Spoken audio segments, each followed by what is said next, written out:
Hey guys, how are you? Welcome into a Monday morning edition of the Daily Juice podcast with me, Matt Perrault, your host for this podcast each and every morning on BettingPros.com. Always being brought to you by BetMGM and the offer, which is always right above me here on YouTube. The $20 bet to win $100 on any event using that code JUICE100 at BetMGM.com on the BetMGM app. Use that promo code JUICE100 and you guys get $100 in free wagers with a $20 bet. Guaranteed winner, so it's free money. Not bad.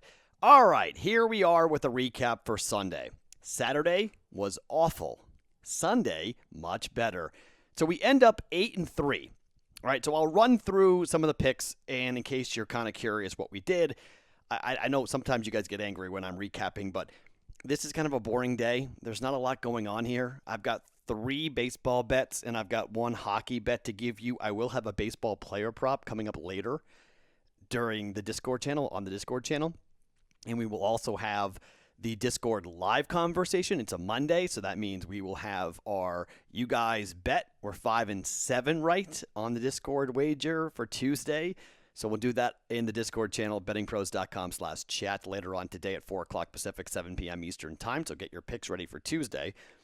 And I think that record's right? We lost last week. We're 5-7. I think that's right. I think we're 2 games underwater. So let's get a good bet, a good winner here. I think we bet soccer last week, right? And it did not come through. So, yeah, we don't like soccer. No more soccer. But here's what we did on Sunday. Okay, so let's start with the U.S. Open.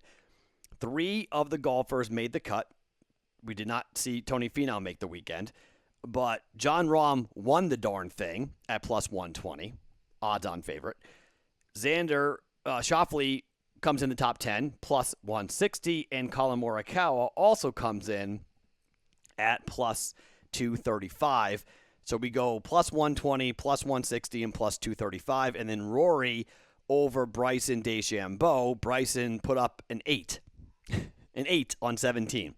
So that was good to see him throw the snowman up, and so we go 4-1 on the U.S. Open wagers. Good U.S. Open for us. I will take that every single time. That was nice to get some golf betting, some golf wins.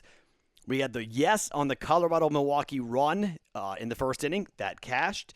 The Suns over 221.5 hit for a half a unit.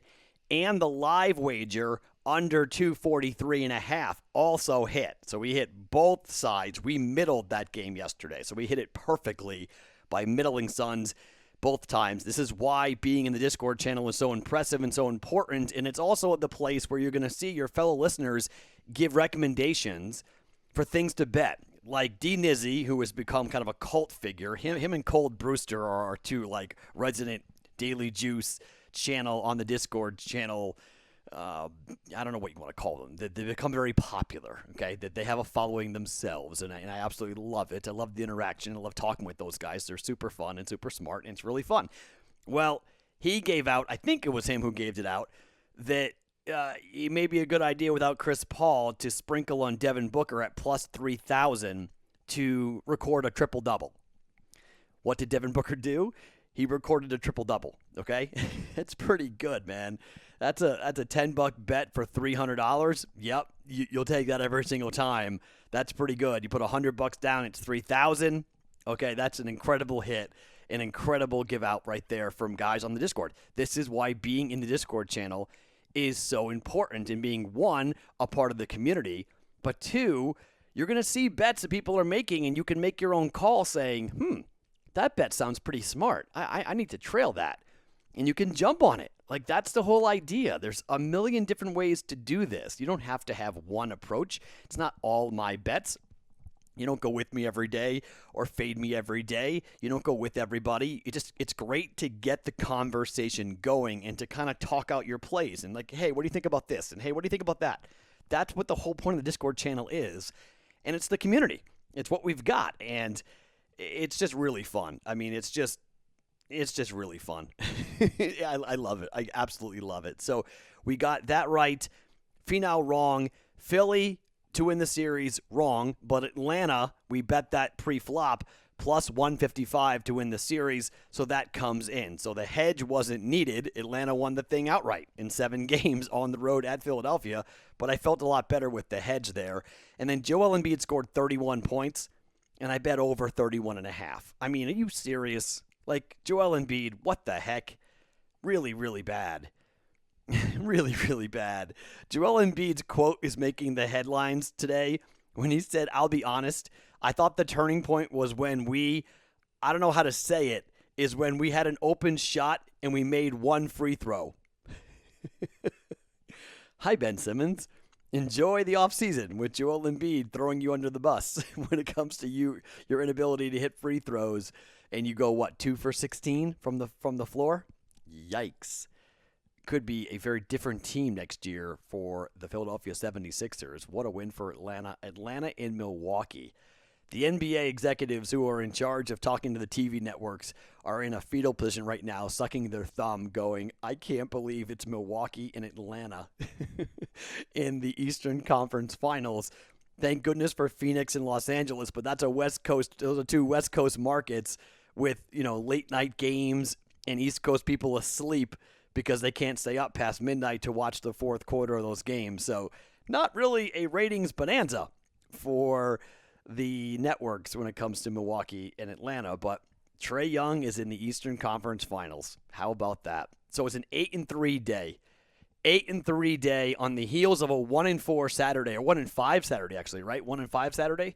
So just great. Just absolutely great. And then the cherry on top of the sundae, the Father's Day banana split, was Robin Leonard playing his B off, his basketballs off in net for the Vegas Golden Knights. He was unbelievable. They stole Game 4. Now, Montreal stole Game 3, all right? You're up 2-1 with 2 minutes to go and a Hall of Fame goaltender pees his pants.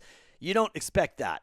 You also don't expect Marc-Andre Fleury to be benched for Game 4, but he's tired.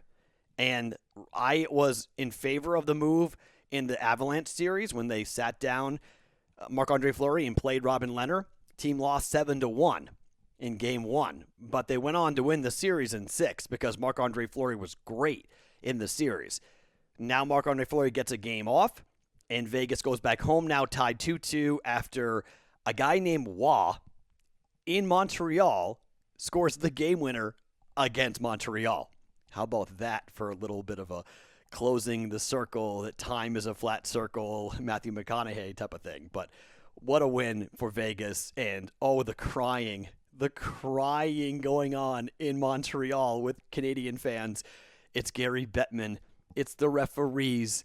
It's this. It's that. It's awesome. It's so wonderful.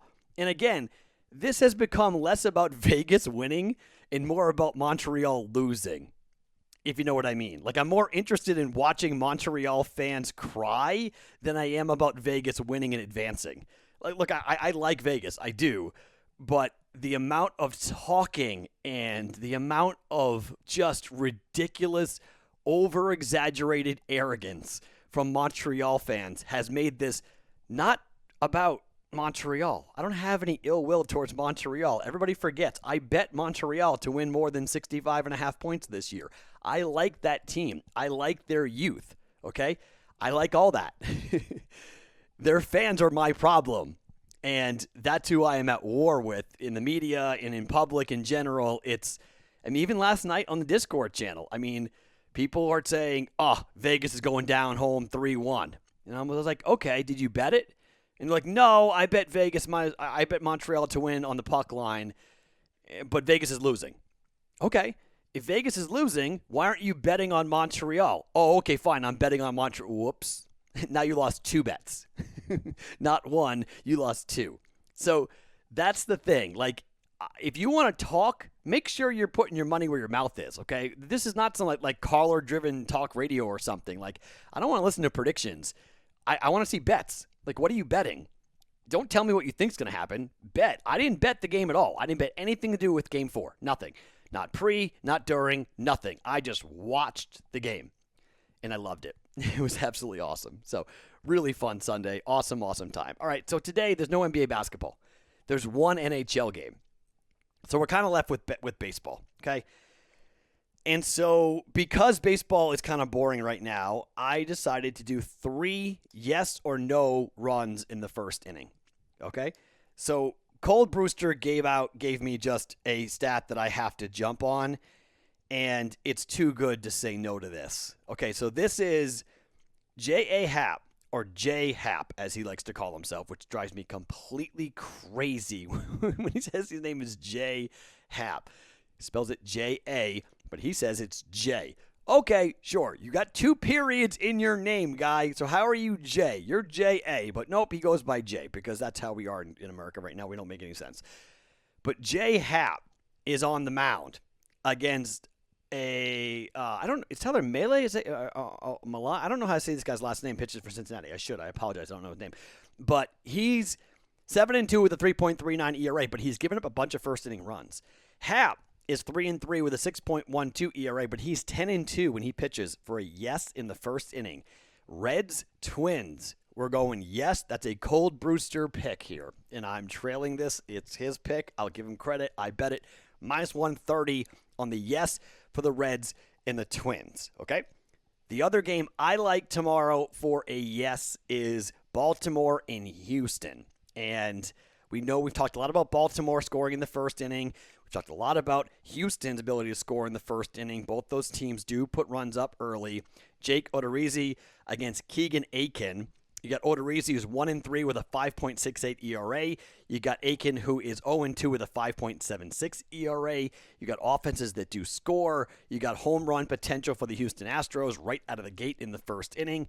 It's -130 is where I got it for a yes for Jake and Keegan to give up a run, either one, in the first inning for the Astros and the Orioles. So on the yes, it's the Reds, and it's the Reds yes, and it's it's Twins, Reds, Twins yes, and it's Houston, Baltimore yes. Quarter unit, both bets. Now I do have one other quarter unit to give you here, and it's a no bet. And the no bet comes into play later in the evening. It's a late night game, but it's only going to be the first inning, so it's the ESPN game. Dodgers at the Padres. You have Julio Urias against Yu Darvish. Okay, it's -140 to the no. Little juiced up here, but you have 2 very good pitchers, prime time, big game. Total is 6.5. Okay, Dodgers, Padres, no runs to be scored in the first inning at -140. Julio Urias is 9-2 with a 3.54 ERA. Yu Darvish 6-2 with a 2.57 ERA. Nationally televised games. I like that pitchers battle. Want the guys to come out really on fire early. Padres Dodgers is awesome. It's been very low scoring when they've played each other so far this season. Well, I guess that's not true. I guess the last 3 games have been pretty high scoring. 6-1, 5-4, and 8-7. But we've had 2-0. We've had 3-2, 5-2. No runs scored in the first inning. Dodgers Padres at -130. I will have a baseball prop. One. Don't know yet which one I'm going to give out, but we'll do that in the Discord channel, bettingpros.com/chat, before the games get going on a Monday to round out the full units on these 3 bets, okay? So 2 yeses and 1 no for runs in the first inning. And the only other play I've got is Islanders Lightning, and I have the total of 5 here in Vegas, and it's juiced to -135, but I'm just going to come back and bet the over on the 5. Now, you might come back and say, well, Matt, hold on a second. Last game was 3-2, so it pushed. Game before that was 2-1. Game before that was at Tampa, was 4-2 Lightning, and then 2-1 Islanders in the first game, okay? Look, I think Tampa comes out flying tonight. I think this is going to be a wide-open hockey game, and I think when Tampa really pushes the accelerator, I think New York wants to counter. And I thought about taking Tampa on the puck line. I may sprinkle on that a little bit on Tampa on the puck line. It's pretty expensive to have them win -185. And the games that the Lightning have won, 4-2 and 2-1, you might go, well, 4-2 was fortuitous to be on the puck line there. They won 2-1. The Islanders, there may be value in the reverse puck line and taking the Islanders at +1.5. I don't hate that, but you're going to be hit with quite a bit of juice to take +1.5 for the New York Islanders. I don't know which side I may be on personally with that. I got 5 at -135, and I went ahead and bet the over. Over 5 for Islanders and Lightning. I'm just going to stick with the same philosophy that when I get a 5, I'm hammering the over. Does it hit all the time? No. But I just think I'd rather sit there and cheer for offense than sweat out 5.5 and sit there and go and it's 3-2 with an open net going, please don't score, please don't score. So I just would rather not have that happen here. I think it's probably a 4-2 win, but it may be a 3-2 win as well. So get the 5, bet the over, take the push, and maybe we get fortuitous with an open net or something, and we wind up cashing the over 5 for us at minus 135. Okay, light day, but it's fine. It's a breather day before we get into more the Phoenix Suns and the LA Clippers and great series. I think LA wins game 2, but more on that later. So again, Baltimore, Houston, yes to a run in the first inning, minus 130. Twins, yes with the Reds for a run at minus 130. And Padres, Dodgers, no to a run in the first inning at minus 140. A player prop in baseball coming up later today in the Discord channel. And then over 5 goals at minus 135 for Tampa and the Islanders here for game 5 of their best of 7 series. My name is Matt Perrault. I'll talk to you later today in the Discord channel for the Discord Bet of the Week conversation on our Discord stages, 7 p.m. Eastern, 4 p.m. Pacific time. Until then, I'm Matt Perrault. This podcast on BettingPros.com, always brought to you by BetMGM.